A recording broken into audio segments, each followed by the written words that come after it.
Bonjour seconde. Ce qu'on doit faire aujourd'hui, c'est l'introduction d'un nouveau chapitre. On a déjà commencé ce chapitre de la classe de sixième. On n'a pas vu le détail du chapitre, surtout le détail mathématique. Donc ce qu'on doit apprendre cette année, c'est le détail. Donc, le chapitre c'est repères et coordonnées. On a déjà vu en sixième, en cinquième, dans toutes ces classes, que le mot repère c'est du verbe repérer. Qu'est-ce qu'on repère? On repère une position. Donc, on a déjà vu non. Pour repérer, on a besoin d'une origine, c'est notre point de départ, et il faut dire, si on repère par exemple une voiture sur l'autoroute, c'est autre que par exemple repérer un point qui se trouve sur le tableau, c'est autre que repérer une maison comme il travaille Google Maps, si vous vous rappelez. Et là, si on a par exemple une voiture qui se trouve sur l'autoroute, donc voilà l'autoroute, je veux préciser une origine, c'est mon point de départ, yani. Donc, supposons c'est là mon point de départ, je veux le nommer O, car c'est du mot origine. Donc, je précise un sens, le sens il peut être comme on veut. On peut prendre soit ce sens, yani hek on avance, on peut prendre l'autre sens, yani hek on avance. Ok? Et de la classe de sixième, on a vu il faut préciser une échelle. Par exemple, là je veux prendre chaque carreau, c'est 5 km par exemple. Supposons vous avez la voiture V là, vous dites alors V se trouve après l'origine de 15 km, ou bien tout simplement on dit l'abscisse du point V c'est 15. Supposons on a une autre voiture par exemple B qui se trouve avant l'origine de 5 km, on dit tout simplement que B c'est l'abscisse c'est moins 5. Donc tout ce qu'on a vu, l'abscisse de V c'est 15, et de l'origine on doit avancer 15 unités, on trouve la voiture. Ok? On n'a pas encore vu le détail mathématique, ce qu'on doit découvrir ensemble. Alors, supposons on doit repérer un point qui se trouve sur le tableau. Vous vous rappelez, on a déjà vu ces repères. Alors après, j'explique la différence entre ces deux repères. Là, on travaille dans un repère à une dimension. Pour repérer la voiture, on utilise juste un seul nombre. Or, dans ce repère, je vous rappelle ce qu'on a vu. Supposons on a un point A de coordonnées 2, 3. On a un repère d'origine 1. Là, par exemple, 1. Là, c'est 1. Ok? Donc, que signifie A de coordonnées 2, 3? De la classe de 5e, vous connaissez que A de coordonnées 2, 3, il y a de l'origine. Je dois avancer 2 unités, puis je dois monter 3 unités. Alors, voilà le point A. On a pu repérer le point A, mais en utilisant combien de nombres? 2 nombres, car le point se trouve sur un tableau. Ok? Le point, ou bien on n'a pas une voiture qui se trouve sur l'autoroute. Alors, si on a besoin de repérer des points qui se trouvent dans l'espace, si vous vous rappelez, on a utilisé 3 nombres. Ce qu'on doit avancer de l'origine, ce qu'on doit monter et combien on doit entrer. Comme vous avez le film à 3 dimensions. Les 3 dimensions. Donc là, on remarque que les films sont plus clairs à 3 dimensions. Le film est plus réel. Pourquoi c'est plus réel? Car je peux voir, donc si vous voulez, l'espace entre les personnes. Pour observer cet espace, il faut porter les lunettes, ainsi de suite. C'est comme je parle de 3 dimensions. Combien il faut avancer, combien il faut monter et combien il faut entrer pour atteindre cette personne ou bien un point donné. Ok? Ce qu'on doit apprendre en ce chapitre, le repère, soit à une dimension, soit à 2 dimensions. Notre objectif, c'est de travailler dans des repères à 2 dimensions et on doit comprendre en maths que signifie A de coordonnées 2, 3, autre que avancer et monter. Vous connaissez que le repère à 2 dimensions, il doit être un repère dont les axes sont perpendiculaires. C'est un cas particulier. Ok? Donc, je répète ce qu'on doit apprendre. Que signifie mathématiquement dans un repère à une dimension que V c'est d'abscisse 15? Ou bien que signifie dans un repère à 2 dimensions qu'un point A c'est de coordonnées de 3, autre que avancer et monter? Ok? Ou bien autre que là juste avancer ou bien reculer? Ok? Donc, c'est pour cela, pour parler d'un repère, il faut avoir préciser une origine et il faut préciser un vecteur directeur des axes. Si on travaille dans un repère à une dimension, donc voilà un repère à une dimension d'origine O, et je précise un vecteur directeur de l'axe. Que signifie un vecteur directeur? C'est un vecteur qui est parallèle à l'axe, ou bien de même direction. Ok? Donc voilà un vecteur I. Donc dans ce cas, on travaille dans un repère à une dimension. Là, une dimension, pour repérer un point, on a besoin de préciser juste un seul nombre. On dit on travaille dans le repère O et de base I. La base, c'est formée juste d'un seul vecteur. Et vous avez par exemple le point A d'abscisse 3. Yani de l'origine, on doit avancer combien d'unités? 3 unités. Voilà l'unité. 1, 2, 3. C'est ce qu'on connaît de la classe de 6e. En 6e, on part de l'échelle, on ne prend pas le vecteur, ok, qui est la base du repère. Alors, mathématiquement, que signifie A, c'est d'abscisse 3? Talla. Si je veux comparer les vecteurs OA et I, comment sont ces deux vecteurs OA et I? Ils sont collinéaires. Chez un collinéaire, on peut exprimer l'un en fonction de l'autre. Donc, que signifie alors le point A, c'est d'abscisse 3? C'est la même information que le vecteur OA, c'est égal à 3 fois le vecteur I. Ok? Donc, que signifie un point M d'abscisse X dans un repère à une dimension OI? C'est la même phrase que du point O, on doit avancer ou bien reculer X pour atteindre le point M. Ok? Mathématiquement, le vecteur OM, c'est égal à X, I. Ok? Donc, là on passe, qu'est-ce qu'on nomme X? L'abscisse du point M. Là on passe à expliquer comment faire ce calcul dans un repère à deux dimensions. Donc, qu'est-ce qu'un repère à deux dimensions? Donc, d'habitude, on a besoin d'un repère à deux dimensions pour repérer des points qui se trouvent dans un plan. J'ai un plan, par exemple, un tableau.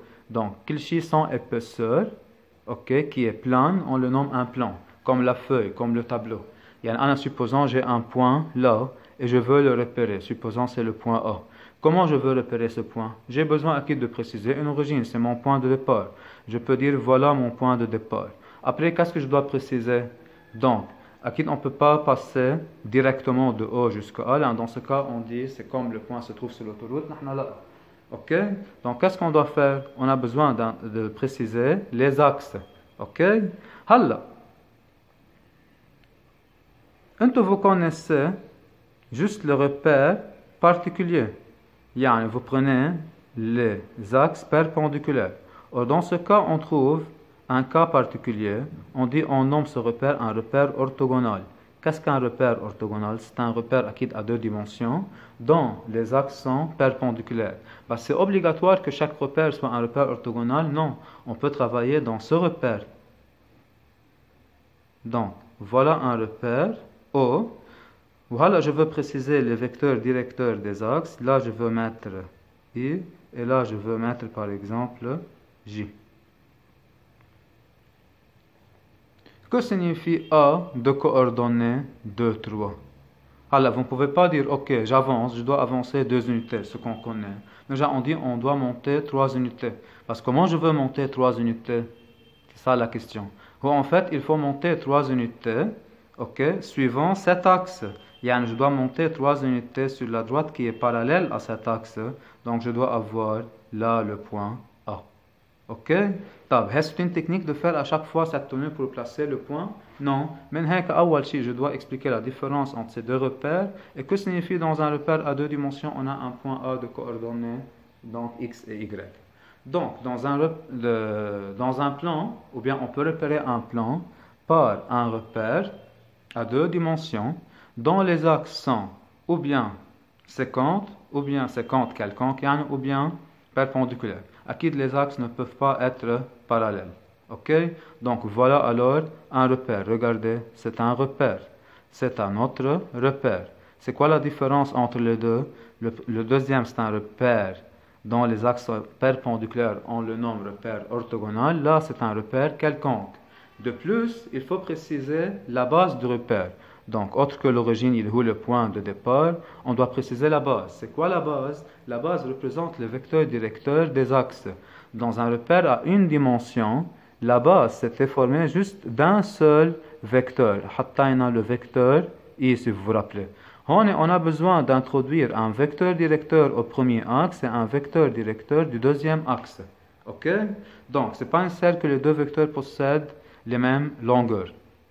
Donc, je répète, un repère à deux dimensions, il est composé d'une origine, Ejbar, OK, c'est le point de départ, et de deux axes séquentes. Alors, les axes peuvent être soit perpendiculaires, soit non. De plus, les deux axes doivent être représentés par une base. La base, là, dans ce cas, c'est formée de deux vecteurs. Le premier vecteur, c'est le vecteur directeur du premier axe. Le deuxième vecteur, c'est le vecteur directeur du deuxième axe. Ce qu'on connaît, x', x, y', y. How les axes. On précise le vecteur directeur. Nous, en cinquième ou bien en quatrième, on a précisé juste l'échelle, ok? Sans parler de la base du repère. Ok? Donc là, quand même, là c'est I, là c'est J. Alors, pour le vocabulaire, on parle d'un repère quelconque. Ok? Là, on parle d'un repère orthogonal. Que signifie un repère orthogonal? Les axes sont perpendiculaires. Je répète, d'origine O, c'est mon point de départ, et de base I, J. Donc, c'est quoi la base? La base, c'est formée de deux vecteurs. Ce sont les vecteurs directeurs des axes. Alors, si les deux vecteurs I et J sont de module 1, on dit le repère c'est normé. Ok? Par exemple, voilà un repère. Là, c'est I. Je veux supposer que le module de vecteur I, c'est 1. Le module de vecteur J, c'est aussi 1. On parle d'un repère normé. Si les axes sont perpendiculaires, on parle d'un repère orthogonal. Ok? Là, je ne dois pas prendre les bases de même norme 1. Par exemple, là, c'est I, là, c'est J.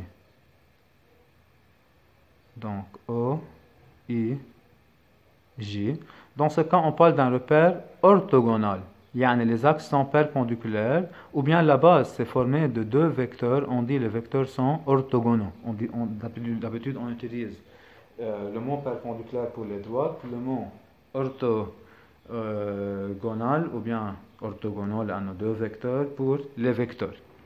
Alors, et supposons on a ce repère, les axes sont perpendiculaires, ou bien les vecteurs sont orthogonaux, de même module 1, on parle alors d'un repère orthonormé. D'habitude, vous connaissez ce repère.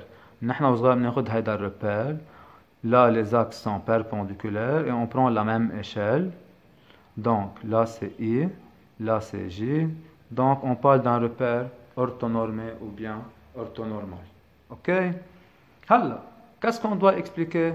Que signifie A? C'est de coordonnées 2, 3 dans un repère à deux dimensions qui est OIJ.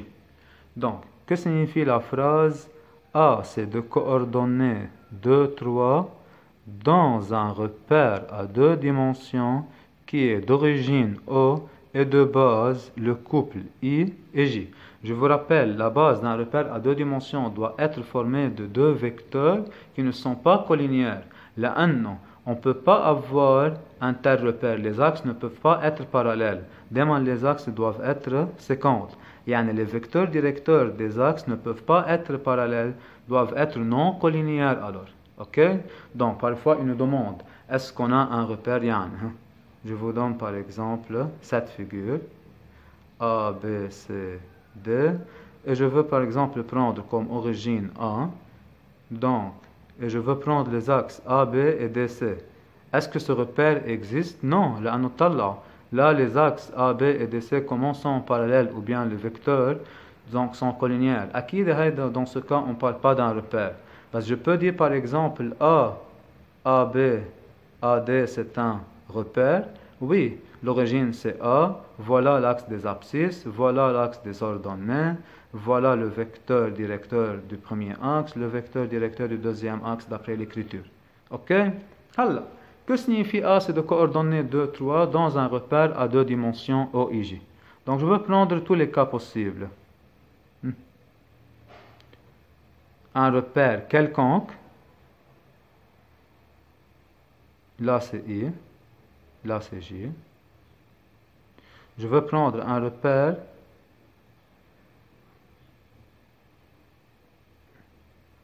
orthogonal. Donc là c'est I. Orthogonal, juste les axes sont perpendiculaires, ok? Là c'est I. Là c'est J. Vous pouvez ajouter vous-même un repère orthonormé. Les axes sont perpendiculaires avec module de I égale au module de J, c'est égal à 1. Donc, que signifie A, c'est de coordonnées 2, 3. Into de la classe de 5e, vous connaissez. De l'origine, O, je dois avancer 2 unités. Voilà, là c'est 1, là c'est 2 unités. Puis je dois monter 3 unités. Voilà l'unité pour l'axe des ordonnées. 2 unités, 3 unités. Voilà le point A alors. Qu'est-ce qu'on doit faire? De l'origine, O, je dois avancer 2 unités. Voilà les 2 unités. Après, qu'est-ce que je dois faire? Je dois monter, elle a combien d'unités? 3 unités. Parce que comment je dois monter les 3 unités? Mais je perpendiculairement et en suivant cet axe, d'une façon. Donc, parallèle à cet axe, 1 unité, 2 unités, 3 unités, voilà le point A. Et à chaque fois, je vous demande de placer un point, vous pensez? Non. Regardez que signifie alors A, c'est de coordonner 2, 3 dans un repère OIJ. Cette phrase, A, de coordonnées 2, 3 dans le repère O, I, J, c'est la même phrase que le vecteur OA c'est égal à 2I plus 3J. Pour placer le point A là, on a une technique pour le placer. Parce que regardez en fait ce que je dois faire.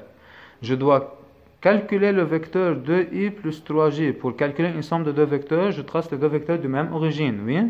Donc, je prends comme origine O. Je prends le vecteur 2I, voilà le vecteur 2I. Berja, je prends le vecteur 3J, 1, 2, 3J, voilà le vecteur 3J. Qu'est-ce qu'on a alors devant nous? Une somme de deux vecteurs de même origine. Qu'est-ce qu'on fait? On complète le parallélogramme. Qu'est-ce que je détermine alors? Le point A. C'est le vecteur OA, parce que j'ai besoin de placer le point A. J'efface tout et je conserve le point A. C'est de cette façon que je trouve le point A. Parce que on avance et on monte. Ou en fait, là, que signifie un point de coordonnées x, y dans un repère? Le vecteur OA, c'est égal à xi plus yj. Même là, c'est pareil, talla. Que signifie A de coordonnées 3 dans le repère? Je veux prendre la somme de i plus 3j. Je prends le vecteur 2i. Je prends le vecteur 3j. Je calcule la somme des deux vecteurs de cette même origine. Je complète le parallélogramme en fait c'est un rectangle. Donc, c'est le vecteur OA. Donc, c'est alors le point A. Donc, à mémoriser, que signifie un point M de coordonnées x, y dans un repère O, I, J. C'est un repère à deux dimensions. Oui, on repère des points qui se trouvent dans un plan, supposons le tableau. C'est la même chose que le vecteur OM c'est égal à xi plus yj. Exemple, si je vous donne un point A de coordonnées moins 1, 3 dans un repère OIJ, ou bien vous reculez une unité, vous descendez 3 unités, cette phrase c'est la même chose que le vecteur OA c'est égal à moins I plus 3J. Alors, que signifie par exemple le vecteur OB c'est égal à 4i plus 2j? C'est la même chose que le point B, c'est de coordonnées 4, 2 dans le repère O, I, J. C'est pour cela, si je vous demande de calculer les coordonnées d'un point, par exemple N, lorsque je vous demande de calculer les coordonnées d'un point M dans un repère, par exemple, ou bien dans le repère d'origine A, dont la base, par exemple, est formée des vecteurs U et V. Que signifie cette consigne, calculer les coordonnées du point M dans ce repère? On doit savoir du point A combien on doit avancer, ou bien combien on doit monter, et combien pour atteindre le point M.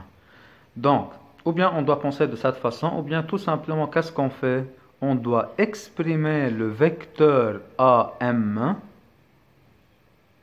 en fonction de la base U et V.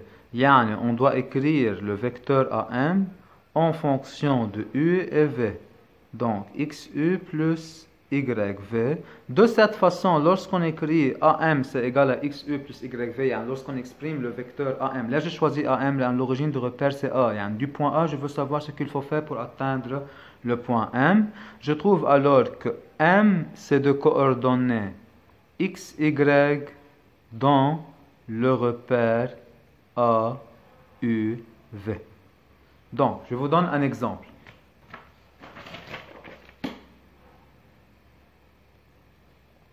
Supposons, je vous donne un parallélogramme ABCD. Donc, donné ABCD est un parallélogramme.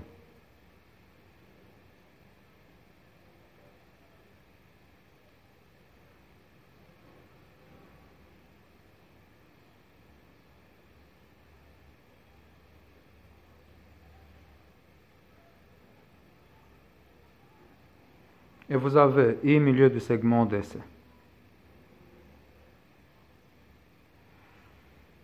Je vous demande de calculer les coordonnées des points A, B, C, D et I dans le repère A, l'origine c'est A, mon point de départ c'est A, et les axes sont les droites ayant comme vecteur directeur AB et AD. En fait, voilà le repère. L'origine c'est A, Haïda c'est l'axe des abscisses, et là c'est l'axe des ordonnées. Qu'est-ce que je vous demande? De calculer les coordonnées de tous les points de la figure dans ce repère. Que faites-vous? Mais je vous lisais les coordonnées. Ok, parfois on ne peut pas lire. Awashi, l'origine c'est le point de départ, Akid l'origine c'est de coordonnées 0, 0. Le 1, non, c'est l'origine de repère. C'est ça. Alors, comment je dois calculer les coordonnées du point B? Donc, pour calculer les coordonnées du point B,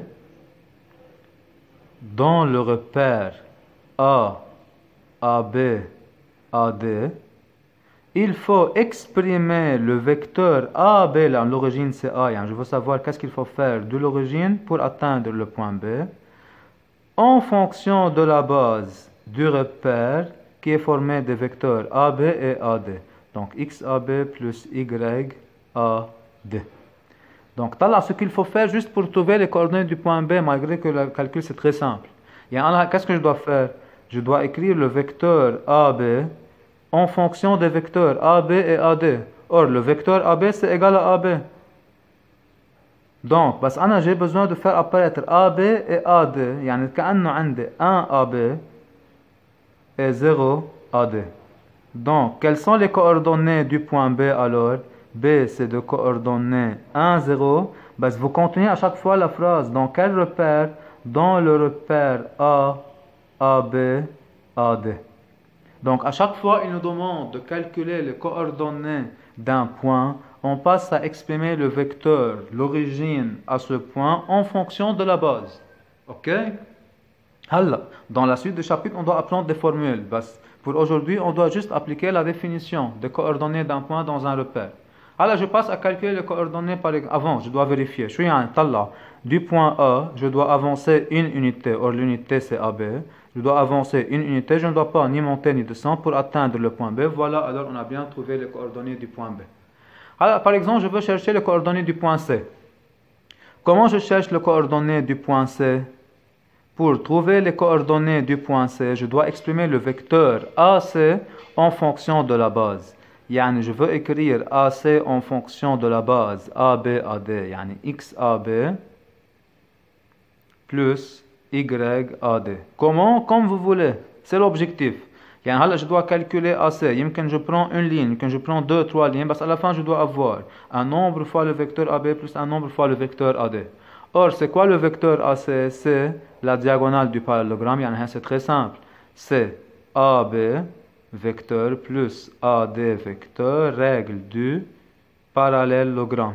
Voilà alors XAB, YAD, 1AB vecteur plus 1AD vecteur implique le point C, c'est de coordonnées 1, 1, acquis dans le repère A, AB, AD. Alors, je passe à calculer les coordonnées du point I. On doit essayer de lire les coordonnées du point I. Est-ce qu'il faut avancer une unité pour atteindre le point I? Akid là, je dois avancer presque la moitié de l'unité. Puis on doit monter combien d'unités? On doit monter toute l'unité, oui. Yani, les coordonnées du point I semblent être 1 demi, 1. Alors on doit faire le calcul. Qu'est-ce qu'on doit faire pour calculer les coordonnées du point I? Je dois exprimer le vecteur AI en fonction de la base AB, AD. Donc, calculons alors, ou bien exprimons le vecteur AI en fonction de la base. Or là, on n'a pas un cas particulier comme le cas de C. Donc, qu'est-ce qu'il faut faire? On doit essayer d'écrire le vecteur AI d'une autre façon. Talla. Je dois préciser un parcours pour passer de A jusqu'à I.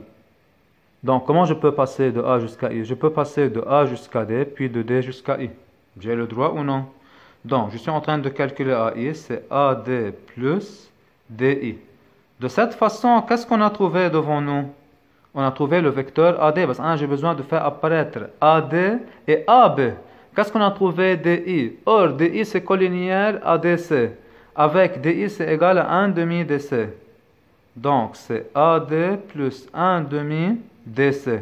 Or, l'objectif c'est faire apparaître AB et AD. Or, le vecteur DC c'est égal au vecteur AB car le quater c'est un parallélogramme. Donc, on trouve là, c'est AD vecteur plus 1 demi AB vecteur.